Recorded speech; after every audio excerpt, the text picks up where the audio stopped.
You know what? I'm loving the Bane, and I didn't know in the business we called it the swimming pool, but you know what? We'll make it work because we're going to be jumping into the land of Dawn once again between these two teams, Team Liquid ID and KBG, fighting for that victory ahead of them to have a better chance of moving forward out of day 2 of the Swiss stage. Which team will it be? Let us know also what you guys think, if it's going to be KBG or TLID. We know how vocal you guys are in the chat, of course, but with this, I would say, you know, I like the lineup that KBG brought, and the reason being is because of that potential to go ahead and set things up between the RWM. Even looking at the emblems here, you know, this is the thing that I like is you'll have 2 tanky guys, the Gatakacha plus the Hylos, to go ahead and cover the front to back if you need to, or even set things up by cutting people off with the Glorious Pathway. But then not only that, Egon, but also you have 2 revitalizes. Like, there's so much sustainability from KBG's lineup. And speaking of sustain, you can see Aran Shiki also has the tenacity plus the impure rage. So in terms of sustaining his own lane, he's going to be up there, up against Bilexi's Bruno. So let's see how TLID will respond. But look at Aran just really dominating early on, forcing out the revitalize of Wind Return, and that's what you want if you're a glue. That's just meant to disrupt, and he's not even done. That was a huge, huge blow. The longest first blood I've seen. And even with the revitalize, Aran was able to dominate Wind Return. Oh yeah, I'm surprised, you know, even with the revitalize, that there was that much pressure, and this is no, you know, action-packed lane. It's a glue and a Hylos. It's supposed to be a dead lane, but there was the first blood, and now they're going right after Tracy. Popping again the revitalize. Now the electrifying beats, but there's the deadly catch coming in from Saxa. One more hit for Tracy. He's going to escape, but TLID, they have forced KBG to use 2 revitalize right away. Oh, yeah, that's the thing, too. I'm wondering if they're actually going to be able to go ahead and get that first turtle up. They know that Saxa had to burn the deadliest catch. It looks like they're going to be getting in position. LMU doesn't have the real-world manipulation just yet, but it looks like we might even see the fight for this. You know, with Widy, he's got this signature true pick. Yeah. We've seen him do time and time again. Has that Way of the Dragon available, plus the Flicker. He's going to go set things up. He's going to commit the Way of the Dragon onto Wind Return, forcing out the Revitalize plus the Glorious Pathway, but Faviannn will get the turtle. Here comes the AOG response and gets a kill onto Saxa. Now, Wind Return might fall down once again in the hands of 3 TLID members. And KBG, they're having such a hard time going up against the composition of TLID. You know, that's the only thing. And that's why usually when you see that Hylos across from you and you've got a Jushin there on the other side of the table, it's tough to get away, because once the Glorious Pathway is laid down, you know, you're not going to be able to escape. You just keep getting dragged back and back and back, and Wind Return is literally just trying to return, you know, but he's not able to because of the Jushin across from him.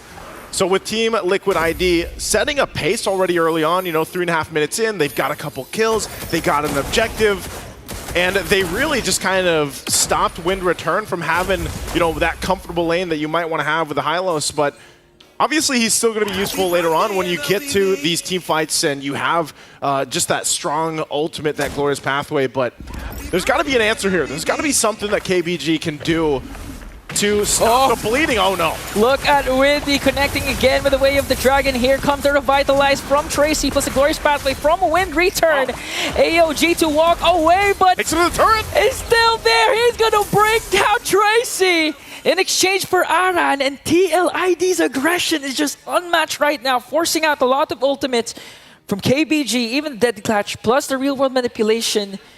And still, after all that, TLID still stands strong. That was the play, though. You know, Tracy, that's the best Tracy could do. Jump Avatar of the Guardian into the turret and hope that you're able to turn, you know, a bad situation into something better. But even then, again, they're going to be facing this obstacle ahead of them. That turtle take. Bilexi is just trying to farm up, do his thing on that Bruno that we've seen very successful for a lot of teams. But I think still, for KBG, even with the lineup they have, they're going to have to approach this turtle carefully, knowing that that beacon is available. And Faviannn, he doesn't have to really just push this into himself. Faviann can do what he wants. Another kick from widy, setting things up perfectly for TLID to bring down Tracy once again. Now they're on the charge, forcing out the real manipulation coming in from LMU, but he's gonna fall down as well as wind return. Saxa is the only one left, and on top of that, TLID, they still haven't secured the second turtle. Leave it to Widy, man. He'll just go ahead and say, you know what, let's just go for it. Goes in with a kick, sets things up. Team Liquid ID comes in and just collapses on KBG. And even, you know, with Saxa trying to get in position for these objectives, it's just not possible because they have to be so reactive to what Team Liquid is doing. That's another turtle now secured here, you know, for Team Liquid ID. Reminiscent of Edok's show yesterday against the same team, against KBG. Now KBG's forced to face another Cho main in widy, and so far so good. A lot of good Way of the Dragon keeps connecting and translating to kills, easy kills for TLID, even forcing out the Revitalize. But despite the sustain that KBG has with their kit, TLID just manages to burst out the damage they need in another. They're planning to get wind return here with the Lantern Flare. Now KBG forced to group up because at this point it's hard to go. Now wind return forces to use the Glorious Pathway defensively, and Team TLID just gonna make quick work up top, tier 1 turret. And you know when that happens many times here, Ingan, Faviann, okay, he's just gonna push Saxa off the purple. Should be able to secure it, takes it away, yeah. Takes it away. And that's the thing, if you're a Bane, as much as possible, you don't want to be on the receiving end, especially into the early game, because you're gonna really have a hard time trying to contest for objectives. Even your own jungle is not gonna be safe anymore. And KBG, at this point, they have to extend this game and eventually let Bilexi have enough space, have enough items necessary to get that power spike eventually. But TLID, I think they want to end this game as fast as possible. Definitely en route for that. Holy Crystal now locked in by Faviann. And this is the thing, taking a look at the items, I mean, this is just such a drastic difference from lane to lane. Even, and like I said earlier, with the shutdown from wind return, I mean, look at how much he's struggling to just even build that first item into this, the glue.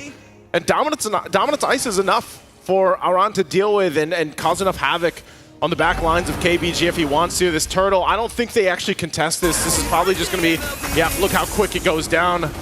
Secured there, 3 for 3. Putting pressure now just on these buffs alone from Saxa. Split by split going to be used, but ultimately, that's the thing. Team Liquid ID, look at this. Oh, they're going to commit the split. AOG, again, used defensively by Tracy as TLID will work on the top lane turret. 4 members of KBG working on the middle lane just to try and secure it as Aran Shiki gets another tower. All right, we got to start thinking here, on like what is KBG able to do in this game? That shield up top already popping, and you know you're still a minute and a half away from this lore to come up. Now for KBG with the lineup that they have, you're thinking, you know, we talked about the fact that you can play into the RWM, but LMU, you know, he's been setting it up, but they just don't have enough power in the punch yet. They don't have enough to deal with this, because even if you look at how much farming is being done from Team Liquid ID and the plays that they're making across the map, they're just outgunned right now for KBG. And even though I mentioned as we jump into the game, hey, they got 2 revitalizes, they should be able to sustain through that. We're seeing it right now throughout this game, you know, almost 9 minutes in, that they haven't been able to. And they just have to watch these turrets get taken down. I think part of it is they have a little PTSD from widy. You know, this Cho so far, even if he doesn't go for a kick, just the fact that he's like G-condoing in front of them, like they don't even want to move close enough for the mere fact that he could flicker and set things up with that Way of the Dragon. You know, the PTSD does not come from widy, although it came from Edok yesterday. And so far, so good for TLID. Again, I do agree that they can play around the real-world manipulation, but not just that, they also have the Glorious Pathway and the AOG, but the problem is TLID is just so fast-paced at getting those setup plays coming in from widy that KBG doesn't have time to react. Like, even if you have a Glorious Pathway, like, what do you do from there? You're gonna eventually use it defensively. And when the time comes, you've used up also your real-world manipulation. You don't have the necessary damage to keep up with TLID. Although you have sustain, what's sustain gonna do with the damage TLID is bringing? Yeah, this is a massive lead. I think one of the biggest ones we've seen so far today. Nearly 11,000 gold as Faviannn secures this Lord and furthers that lead to that 11.5 thousand gold. Just now, the Sky Piercer being picked up by yehezkiel. And so this is going to be very difficult. You know, probably one of the most difficult defenses that a team has had to do so far, as KBG is facing a massive deficit. You can see that even Divine Glaive now picked up too. Oh no, Tracy be dragged in. Look at the shots. Just keeping him in check. The shield's going to pop. Mid still holding up. But that Lord is making its way, and at this point, I think it's dire to say for KBG. I'm not sure if they have enough fight in this roster, in this lineup, to stay in this game. It might actually be ending here as Team Liquid approaches the base. Okay, LMU casts the real manipulation along with the glorious pathway as Lord marches into the middle lane. They're doing the best to try and defend. Tracy goes in, AOG again used defensively. Here comes Faviannn onto the back line, wants to go for saxa, but the Revitalize is there to save saxa as they try to work on the mid lane turret. Once again, a kill onto windreturn. No inhibitor turrets will be taken down, but TLID got a kill onto the XP laner of KBG. They got a kill, and I'm surprised. You know, that turret didn't go down. It was good that it was cleared out. So Team Liquid ID, even despite a massive goal lead right now, they'll go ahead and just take what they can from the jungle. You know, KBG facing against this, you know, you have to kind of put that into context. Like, when you're down this much and you're forced to just be in this side of the base, you know, what do? How do you handle this? Because the assault on the base is going to continue on whether there's a Lord or not. And they can still actually try to set things up. But if KBG is left to their whims of, all right, we just got to farm what's being approached to the base, you know, how much time do you actually need? Look at because so far this is the most that we've seen of Bruno not being able to provide any damage, provide any effect in some of these team fights. You know, because of the mere fact that they just don't have the space to work with. Yeah, at this point, KBG is just really hoping for an overextension play from TLID, from Widy or from Aran, get a huge pick-off, then use the numbers game to their advantage. And that's all KBG has to really do. Just hold on, go with the base defense, eventually let Bilexi have the power spike that he needs to take down TLID. But at this point, TLID is playing everything to perfection. They're not overextending. KBG only has 2 kills. And on top of that, you know, there's a 13.5k gold lead, so TLID can't afford to make mistakes no matter what. Oh, if they do, I don't know. I know he's oh! Okay, hold on, never mind. I guess, you know, at that point, you don't want something like that to happen, because I was going to say, if you want to try to make a play with Team Liquid ID staying so front forward, even with yehezkiel, then maybe, you know, maybe you get a bunch of gold in your pocket. Maybe you slowly start to turn things around. But KBG's stuck in their base, man. Like, that's the situation. They're stuck in their base. They don't really have anywhere that they can go around with. And they're just stuck there because the gatekeepers right now are 3 members of Team Liquid ID. You know, while they just hold down that side, this next Lord is secured. It's going to be punching in the base once more. And this time, you know, this one's going to be charging in and getting these base turrets down. While the rest of Team Liquid ID, it's just like they're, you know, approaching the siege of the castle right now, and KBG is struggling to really find a window of opportunity for themselves. They might have to clear these waves the best they can, but looking at the items before they actually do that, you can see how lack in damage they have. We'll see if they're able to clear things out. There's the punch-in. Widy goes in with a conceal. Jit Conduto connects onto 2. Double revitalize from KBG, but the sustain is not going to be enough. LMU is going to fall down alongside Tracy. They still have the Lord. TLID on the verge of going back to the right path as they take down KBG.